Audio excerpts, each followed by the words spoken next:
Ce jeudi 29 janvier 2015, la Côte d'Ivoire vient d'adhérer au MAEP, le mécanisme africain d'évaluation par les pairs. Le MAEP est l'organe de l'Union africaine chargé de promouvoir la bonne gouvernance dans chaque État africain et partant sur l'ensemble du continent.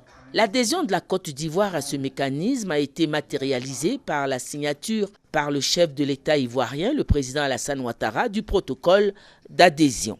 Le 22e sommet des chefs d'État et de gouvernement du MAEP, qui s'est réuni ce jeudi au siège de l'Union africaine, a donc pris acte de l'adhésion de la Côte d'Ivoire à cette entité. La réunion était présidée par le président sud-africain Jacob Zuma, qui remplaçait la présidente en exercice Ellen Johnson Sirleaf, empêchée. Le directeur exécutif du MAEP est Ibrahim Mayaki. À ce jour, 35 pays africains, y compris la Côte d'Ivoire, ont adhéré à ce mécanisme d'évaluation qui consiste pour chaque adhérent à soumettre sa gouvernance à l'évaluation de ses pairs.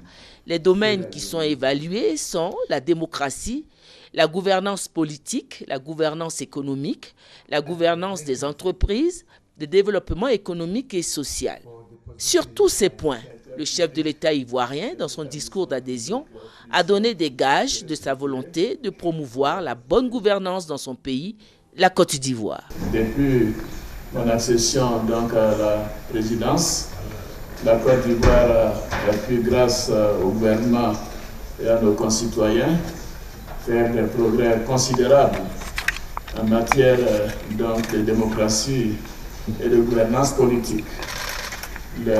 Les élections présidentielles démocratiques ont été donc validées par l'Union africaine et les Nations unies. Les élections législatives démocratiques ont eu lieu, ainsi que des élections municipales et des élections régionales. Et par conséquent, maintenant, toutes les institutions de la République sont en place et fonctionnent parfaitement. En matière de gouvernance économique, nous avons donc pu réaliser au cours des 3 dernières années des taux de croissance annuels d'environ 9% par an. En 2012, nous avons même pu réaliser plus de 10% de taux de croissance. Et nous avons à cet effet procédé à des ajustements et des restructurations importantes pour permettre au cadrage macroéconomique de notre pays d'être parmi les plus solides au monde, avec des taux de croissance, comme je disais, de plus de 9%, un déficit budgétaire de moins de 3%, un taux d'inflation de moins de 2%, et également un endettement extérieur qui est inférieur à 45% du PIB. Cela démontre que la Côte d'Ivoire a retrouvé le chemin de la bonne gouvernance économique et surtout du progrès pour nos concitoyens. Et dans ce cadre, nous avons mis l'accent sur le 4e volet du développement socio-économique, c'est-à-dire améliorer le quotidien des Ivoiriens.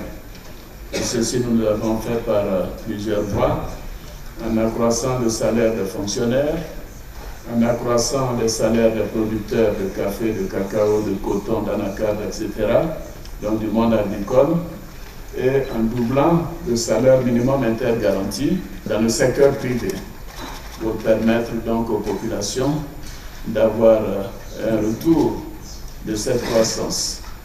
Il nous reste un défi majeur qui est donc l'emploi des jeunes.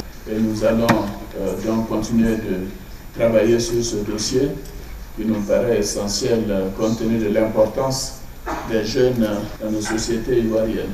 Votre discours est un hymne agréable à nos oreilles, a ajouté en guise de réponse le président Jacob Zuma, qui s'exprimait en anglais. L'adhésion de la Côte d'Ivoire à ce mécanisme africain d'évaluation contribuera, nous le croyons fermement, à son renforcement, a-t-il conclu. Le reste de la rencontre s'est poursuivi à huis clos.